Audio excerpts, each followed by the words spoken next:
On the morning of July 31, 1973, Delta Airlines Flight 723 left Burlington, Vermont, bound for Boston's Logan International Airport with 89 souls aboard.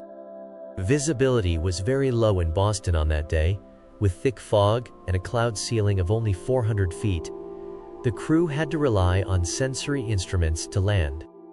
As Delta Flight 723 made its final descent, the plane's underside struck a concrete seawall at the end of the runway, tearing away some of the fuselage.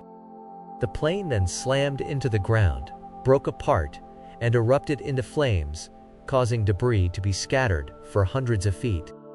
The last radio communication from Delta Flight 723 came at 11:08 a.m., with the accident taking place at 11:09 a.m. As with the control tower, the fire department was unaware of the crash, for the thick fog also obscured their view of the runways. At 11:15 a.m., the fire chief ordered Box 612 struck, which notified fire and rescue personnel in 26 surrounding communities in the Boston area to send help. Only 6 survivors were located amidst the debris, and all were transported to Massachusetts General Hospital. But 4 were pronounced dead on arrival, and a 5th passed away later in the day. The 6th survivor was 20-year-old Air Force Sergeant Leopold Schwanar, who was sitting towards the back of the cabin. He managed to escape the burning tail section by crawling through a window, but in doing so suffered severe burns covering over 80% of his body. Despite the best medical care available, he passed away on December 11, 1973. The crash of Flight 723 became known as the worst civilian air disaster in New England. On July 31, 1790, the inventor Samuel Hopkins was awarded the first U.S. patent for a new method of making potash and pearl ash. Potash, later termed potassium carbonate, was used as a fertilizer, as a detergent to clean fibers in textile manufacturing, and as an ingredient in soap. Pearl ash was a more refined material used in glassmaking to make saltpeter for gunpowder, and as a leavening agent in baking. Baking soda and baking powder were not invented until the 1840s. Both potash and pearl ash were manufactured by burning wood, mixing the ashes with water, and then boiling off the liquid in large iron kettles, typically at the edges of newly cleared fields. They were valued exports in the colonial and early Republic periods. When the Lunar Prospector charged into the moon in a controlled crash in July, researchers were hoping it would kick up signs of water on the moon. Now, researchers are reporting they didn't find any such signs, and their prospector is broken. Hundreds of amateur telescope owners also observed the Lunar Prospector plunged into a permanently shadowed crater near the pole. As expected, we didn't make a big splash, or we all would have seen a water signal quickly, said David Goldstein, leader of the UT Austin team and an aerospace engineer and associate professor at the university. At a cost of $62.8 million, the 19-month mission was designed for a low polar orbit investigation of the moon, including mapping of surface composition, including lunar hydrogen deposits, measurements of magnetic and gravity fields, and study of lunar outgassing events.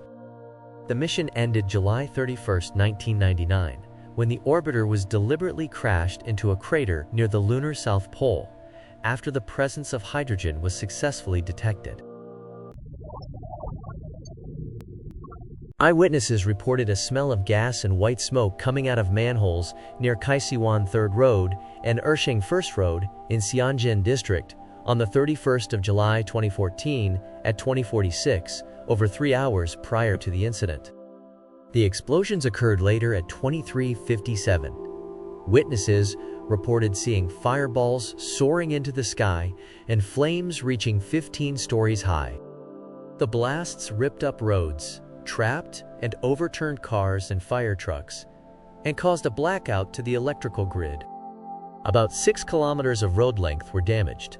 The explosions reportedly blew cars and motorcycles high up in the air. Some vehicles and victims were found at the rooftops of buildings 3 or 4 stories high. The incident was initiated from a leak of an underground pipeline transporting pressurized propylene liquid. Analysis of pipeline operation logs and pipeline brake release modeling suggested that at least 90,000 kilograms of propylene leaked, entered the underground trench, and spread into the trench 4.5 kilometers in distance before meeting an ignition source some 3 hours later after the leak. The ignition caused a significant vapor explosion which blew out the road above the underground trench, damaged more than 100 vehicles on the road with 32 fatalities and more than 300 injuries. During a press conference, LCY further explained that detecting pressure drops indicating gas leaks was the responsibility of the China General Terminal and Distribution Corporation, who transport LCY's petrochemicals through the pipes. LCY claimed they first detected abnormalities when the propane supply completely ceased at 8:49 p.m. and returned to normal half an hour later. At 22:35, they detected further problems, shutting down transporting immediately. According to Kaohsiung's top environment official, though, 3.77 metric tons of gas had leaked already between 8 and 9 p.m., and the pipe system was only shut down at 23:40, just 16 minutes before the explosion.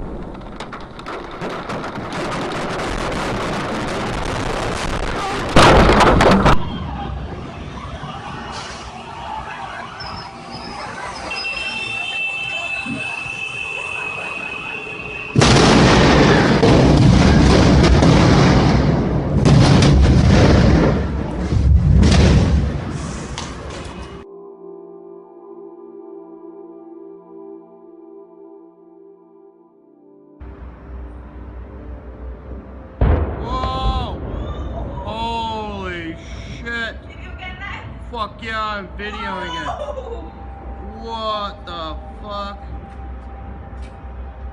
I think that might be a gas station or something. Fuck yeah, it's a gas. Whoa! Oh!